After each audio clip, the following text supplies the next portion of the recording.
بسم الله الرحمن الرحيم الحمد لله رب العالمين الصلاة والسلام على رسول الله. بارك الله فيكم يا جماعة الخير.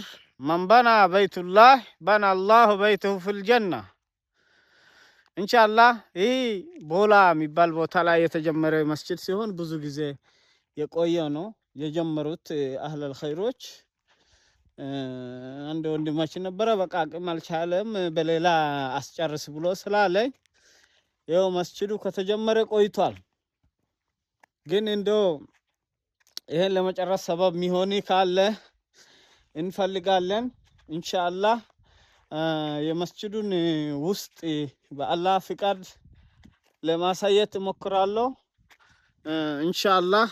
ተከታተሉና በዚህ እንድትደግፉን ለረመዳን መድረስ ከተቻለልን አልሐምዱሊላህ፣ ካልሆነም ውስጥ ብቻ ለመስገድ ቢበቃ ጥሩ ነው እና ኢንሻአላህ ተከታተሉን። ባረከላሁ ፊኩም።